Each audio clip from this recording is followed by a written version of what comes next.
Hey guys! Mad Science here. I almost joked right there. Today I fucked up by almost joking. Although really, today I fucked up by returning to today I fucked up. I've chosen 3 stories, 2 medium and a large. For today's episode, let's get into it. Today I fucked up by telling my zookeeper girlfriend not to worry so much about her hygiene. Oh no, you don't say that about the hygiene. I have been dating this woman for a few months now, and honestly we get along really well. About a month ago I met her for dinner one night at a semi-fancy restaurant around 6 p.m. She arrived a little bit late and was really apologetic, saying, "Oh my gosh, sorry, I probably smell so funky right now. I tried by my best to wash and scrub, but I know it wasn't enough."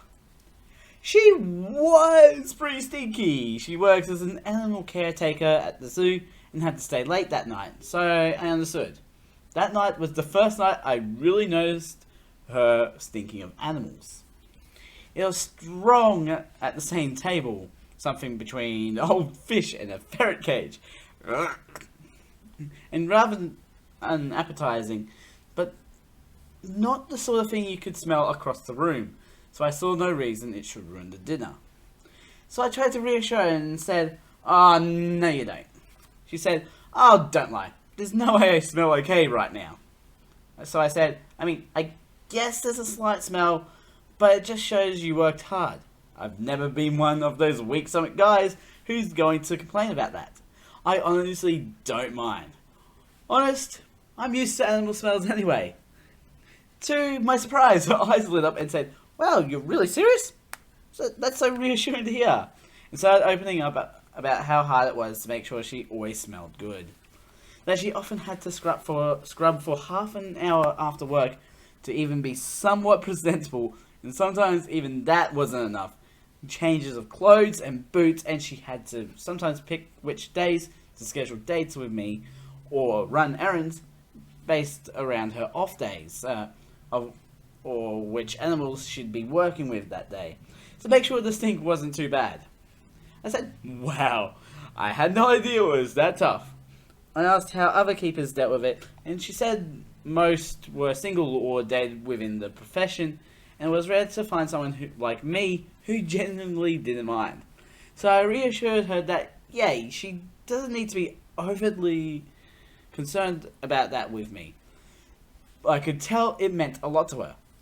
But I think this turned out to be a big mistake. Over the last month, we've seen each other more often, and she usually smelled okay, but there have been 4 or 5 occasions where she smelled horrible. 10 to 20 times worse than that night in the restaurant. These have been house dates and not at restaurants, etc. I have to breathe lightly to even try to stomach it, and it really kills my mood and leaves my house reeking. TLDR, told my girlfriend she didn't have to worry about her smell so much. She took it as a major green flag due to her line of work. Now I either really have to let her down or resign myself to living in olfactory hell. Whew. Uh-oh, stinky. I wonder what that smell is. Does it smell like old farts in here? Today I fucked up by underestimating the potency of my special stay awake sauce. I'm wired, man. Mood. Light-hearted, hopefully entertaining. TW. Mild to moderate substance abuse. Oh no. Oh no. Gather around, friends, and let me tell you a story of ill-advised mixology, daring bluffs, and a host of glamorous and not-so-glamorous exploits. I'd like to apologize in advance for any typos. My hands are rather shaky at the moment, for reasons that will become apparent. I wonder if I should be reading this like, hey, like, hyped up energy. The time was 7 p.m. today. I was sitting in a lecture hall, struggling to stay awake. I had I still had 2 hours of class to get through, and the teacher's droning, soporific voice was doing a grave disservice to what should have been a fantastic topic. I wasn't concerned though. I had a secret weapon. I reached into my bag and retrieved the vial of Captain Cow's particularly potent pick-me-up potion I had prepared this morning. I uncorked the bottle and took a small sip of the cloudy red liquid inside. It burned my throat and the acrid bitter taste clung to my lips. It took half a bottle of water to purge the evil flavours from my mouth. But then this stuff wasn't supposed to taste good. It was supposed to get results.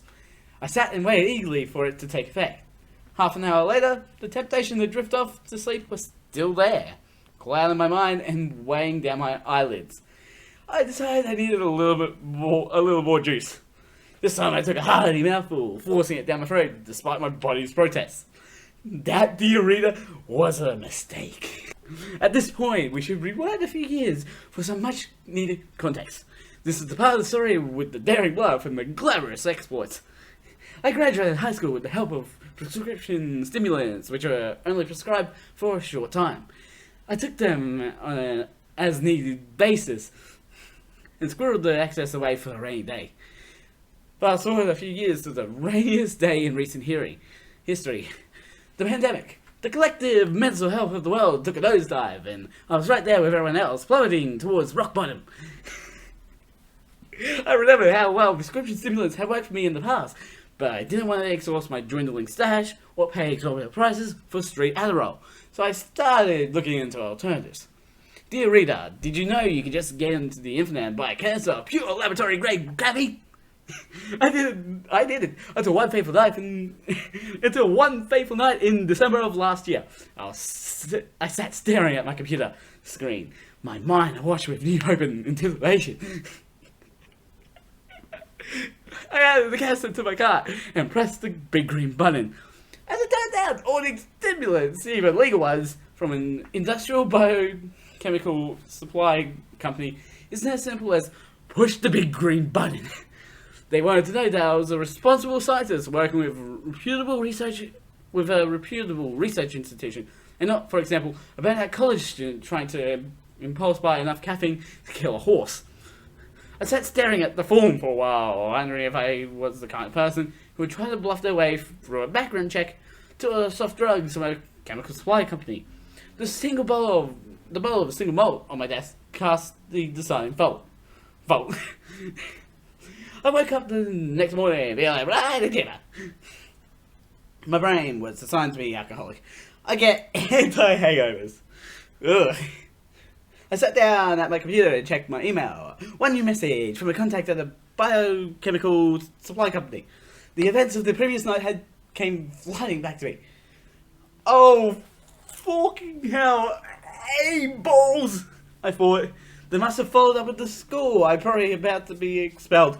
Son of a... Hey, why did I think this would work? Half panicking, I opened the email.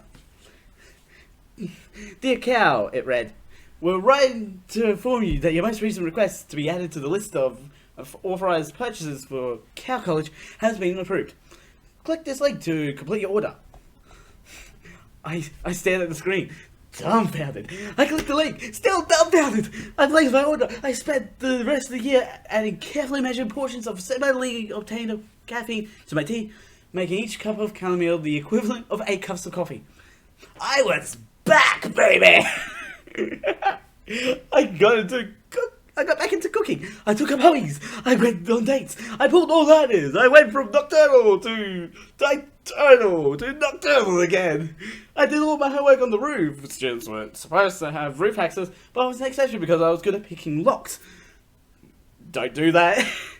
I saved my declining grades. I graduated. I decided to take more classes. Which brings us to today. I decided a swig of Mama Moo's probably potable pet potion was exactly what I needed to get through my evening class. So, Cow, I hear you ask, but isn't this a mysterious mixture? I'm just having so much fun with this. Everything, I reply with a shameful grimace.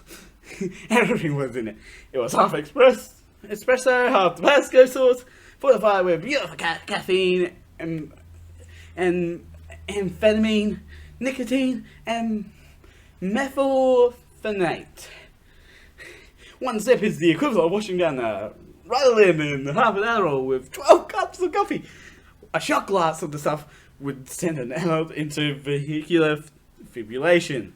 It's an unholy blend of stimulants and capsaicin in an acid bath. It is simplified, irresponsible, and most certainly illegal elixir of an inexorable, anxious energy. It should have never been imbibed. It should be sealed in a lead-lined box to protect future generations. It's a crime against nature. I should be locked up for creating it.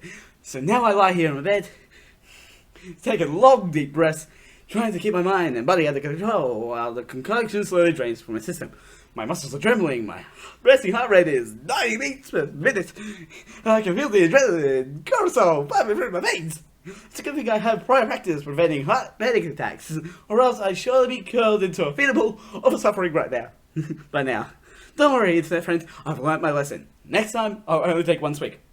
TLDR, today I mix up a bottle of Sergeant Steer's suspiciously strong stay-awake juice to help me stay awake through my evening class.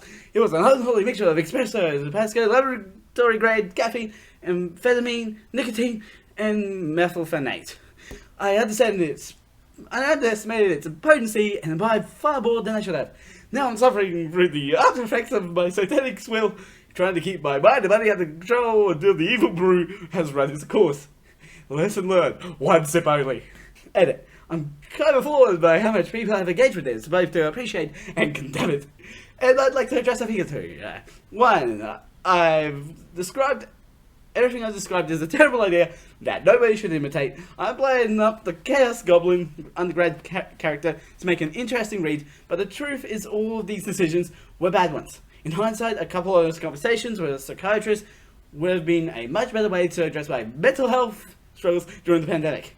Oh well, better late than never. Which brings me to point two. Point two, the concern and support from y'all have been heartwarming and eye-opening for me. I've written a lot of comments in the past few hours telling people not to follow my example. I'm realizing I really needed someone to tell me that too. I'm going to email a psychiatrist tomorrow and set up an appointment. It's long overdue. If you or someone you know is struggling with depression, ADHD, feeling unable to function, you know that you're not alone, and there are a lot of great people you can turn to for support. I'm not going to bother with the last one. I'm just going to get out of here. Today, I forked up by getting scammed for $2,000. So, I'm a truck driver, and last night I got scammed for $2,000. It happened at the Terrible's gas station right before Las Vegas. I parked there to go to sleep and shut down for the night. I went down from my truck to walk around and stretch my legs. As I was walking around, a black SUV pulled up next to me, and a rich-looking Middle Eastern guy rolled down his window in a panic. He looked desperate, and his wife was in the backseat crying with her 2 kids. He was asking for help because his wife's purse got stolen in Vegas, and it had all their things in it, like money and their passports. I saw how distraught this guy was acting, so I took $30 from my wallet and I was going to give it to him. He pleaded with me that he needed more because he was heading to San Francisco, so he offered his necklace and gold ring. I refused and told him to just take the $30 so I could go back to my truck and rest. He kept begging me and offering his jewelry. I started to feel bad for the guy, so I went to my truck and got $100. I was going to give this guy $130 for free. For free. I told him I didn't want his jewelry, I just wanted to help him and his family. He said he could not take it for free and offered his jewelry still, but said he would need more money. This is when I should have just walked away, call me foolish and naive, but I wanted this guy to go away so I could rest, so I figured if I just gave him like $300, I wouldn't feel guilty about taking the jewelry, and he would have enough money to make it to San Francisco. He kept pleading and begging and adding more jewelry, and before I knew it, I was giving this guy $750. Then his wife started crying more and saying they needed money for new passports and how it's $300 per person. There's 4 of them. The guy offered the last bit of jewelry he had, which was a Rolex that he said cost tens of thousands of dollars. This is where I believe my greed got a hold of me, because this guy was telling me he's a rich guy from Dubai and he doesn't care how much the jewelry costs. He's just desperate for cash so they can make it to San Francisco and then back to Dubai. I don't know much about jewelry, so I thought I'd give this guy $1,200 for his Rolex watch that I assumed was real because he's Mr. Big Shot from Dubai. I could sell the jewelry and get my money back at the very least. So in total, I gave this guy $1,950 for 2 gold necklaces, 1 gold ring, and a Rolex watch. I was skeptical, of course, but like I said, I think my greed was clouding my judgment. Once I gave him the money, he began thanking me so much and prayed to his God, etc., etc. He hopped back in his SUV and drove off. I watched him drive off all the way until he went to the freeway. I realized something though. This fucking guy took the freeway entrance going back to Vegas. That's when my stomach turned and I knew instantly I just got lied to. His whole story about how he needed money to go to San Francisco. I walked back to my truck and laid down trying to process what just happened. I was staring at the jewelry and then I looked up how to tell if an 18K gold necklace is fake. That's when I saw a news video on YouTube about how people get scammed on the road by Middle Eastern guys offering their jewelry. The news described exactly what I just went through, and the jewelry these scammers use is obviously fake. I feel like an idiot and can't believe how naive I was to fall for the scam. I never thought I'd fall for something like this, especially since I watch scam call videos like Kitboga on YouTube. Great channel, go check it out. TLDR, I offered $30 to a family that I thought was in need of some gas money to make it home. $30 quickly turned into $130, then $750, and then a whopping $2,000 for a fake Rolex watch, and more fake jewelry. Edit. I just want to say, although the person that scammed me is a scumbag, there is no excuse for giving $2,000 to a stranger I just met 10 minutes ago. That's just plain stupid, and there's no excuse for that. It's 100% my fault. I'm by no means a rich person, but I'm not going to starve or fail to pay my bills because of this, but it's going to take a while for me to get over it. At the very least, I hope this might help someone recognize if they're in a similar situation, such as this one, and get the heck out of there. I took a picture of the watch on my wrist because the fucking guy put it on me, and I couldn't figure out how to take it off. Edit 2. A lot of people ask me why I had $2,000 in cash on me in the first place. Although this is not a great reason, I play a lot of live poker, so I usually have some cash on me. I am aware that it's pretty reckless, but I do have this money hidden and secure. Whew. With that, I'm going to end this episode here. Links will be in the description to the main channel and the second channel for you guys to go check out. Don't forget to subscribe and hit the notification bell so you know when the next video comes out. A ding, a ding. I'm the Mad Scientist. Mad Scientist out.